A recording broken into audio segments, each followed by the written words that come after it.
bienvenue sur Home Kitchen. Aujourd'hui, j'ai décidé de vous présenter une recette anti-gaspillage économique. Si comme moi, lors de recettes, vous avez utilisé qu'une seule partie des légumes et vous êtes un petit peu déçu de devoir en jeter à chaque fois la moitié, j'ai aujourd'hui une petite astuce pour vous qui devrait vous plaire. Ne jetez plus les verres de poireaux, les carottes un peu abîmées, les feuilles de céleri dont on ne sait jamais quoi faire. Ici, j'ai aussi les branches de chou-fleur ou les queues d'asperges, même des parures d'oignons. La dernière fois, j'ai fait une recette avec un chou romanesco. Forcément, je ne prends pas tout du chou, donc il reste toujours une partie, un peu du trognon. Donc aujourd'hui, on va réutiliser tout ça pour faire un super velouté. Je vous montre ça tout de suite. Alors voilà comment ça se passe. On a bien lavé nos légumes, tout coupé grossièrement. Donc moi, j'ai mis un petit peu de beurre végétal dans le fond de ma casserole avant pour faire rôtir un petit peu, même tout ce qui est carottes, tout ça, ça donne un bon goût.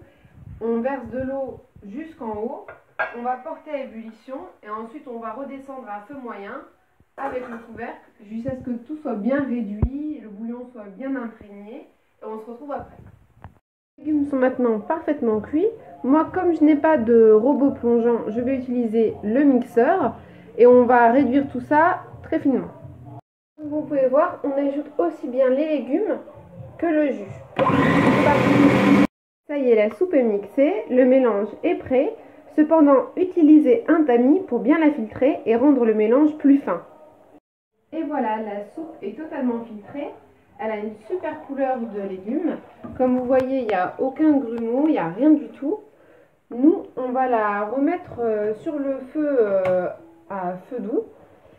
Et on va l'épaissir un peu avec du tapioca pour donner une onctuosité, un velouté à la soupe. Et rajouter un tout petit peu de crème. Donc évidemment, comme c'est une chaîne végane, moi j'utilise de la crème de soja. C'est pas compliqué à trouver, moi c'est par exemple la marque Ubio, mais il y en a dans tous les supermarchés, c'est complètement trouvable partout. Si vous n'aimez pas les soupes, vous pouvez vous arrêter là et simplement mettre le bouillon de légumes dans des bacs à glaçons et le conserver au congélateur.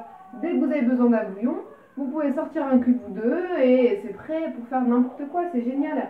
Il n'y a pas besoin d'acheter des cubes de bouillon du commerce qui sont pleins d'huile de palme et de glutamate monosodique. Une autre petite astuce anti-gaspillage, si il vous reste du pain d'hier ou d'avant-hier qui est trop sec, trempez-le dans un peu d'huile d'olive et grattez-le avec une gousse d'ail. Ça pourra faire des croûtons mis au four à 180 degrés. Vous pouvez même penser à ajouter un petit peu d'herbe au-dessus ou ce que vous voulez. C'est super pour la soupe, ça peut tout à fait l'accompagner de manière agréable. On peut voir que la soupe commence à s'épaissir et à avoir une super consistance de velouté. On a ajouté un petit peu de crème, mais ça c'est vraiment à votre goût. N'oubliez pas de saler et de poivrer à votre convenance. Moi je vais aussi ajouter un tout petit peu de noix de muscade parce que j'adore ça. Et servir bien chaud. Et voilà, cette recette est terminée. Elle est parfaite pour le soir, réconfortante.